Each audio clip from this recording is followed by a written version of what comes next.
சுவாமியே சரணமையப்பா, சுவாமியே சரணமையப்பா.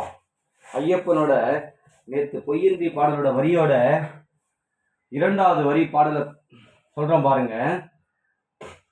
இருப்பது காடு வணங்குது நாடு, இருப்பது காடு வணங்குது நாடு, அவனை காண தேவை பண்பாடு, அவனை காண தேவை பண்பாடு. ஐயப்பா சுவாமி ஐயப்பா, ஐயப்பா சரணம் ஐயப்பா.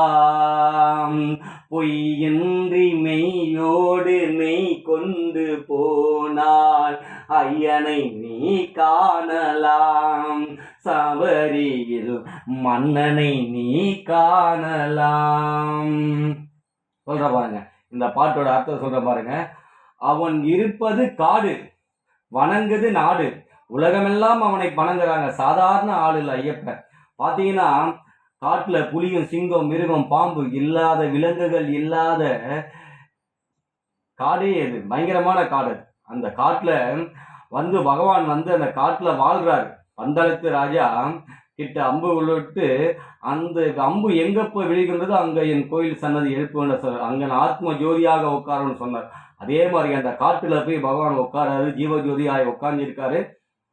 எல்லா பக்தர்களுக்கும் அருள் புரியார் பகவான் ஐயப்பன்.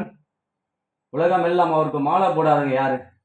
விநாயகர் பக்திலிருந்து, முருகர் பக்திலிருந்து, பெருமாள் பக்திலிருந்து, சிவன் பக்தரிலிருந்து, பராசக்தி பக்தர்கள், எல்லா பக்தர்களும் ஐயப்பனை கும்பிடாத ஆளே கிடையாது.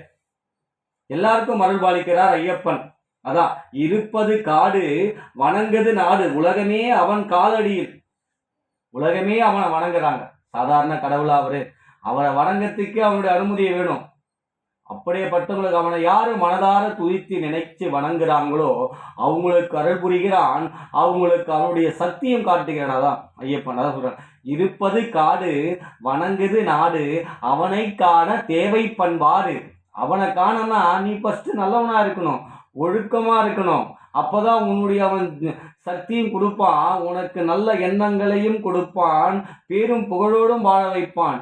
அவனை வணங்கன்னா ஃபர்ஸ்ட் உன் மனசுல ஒரு கட்டுப்பாடு வேணும். உன்னுடைய தீய எண்ணங்களை அகற்றி வைத்து நல்ல எண்ணங்களையே நீ போதிக்கணும். அப்ப காக்கும் போது 18 படியேறி ஐயப்பனை தரிசிக்கும் போது பார்த்தீங்கன்னா அவரு உங்களுக்கு காட்சி கொடுக்கறத கண்குளிதான் நீங்க உணர்வீங்க. கண்ணு கலங்கி நீங்களே அழுவீங்க. அது ஐயப்பனை பார்க்கணும் மட்டும் அது உணர வைப்பான் தீபஜோதி. சுவாமியே சரணமையப்பா, சுவாமியே சரணமையப்பா, சுவாமியே சரணம் ஐயப்பா, சுவாமியே சரணம் ஐயப்பா, சரணமையப்பா, சரணமையப்பா.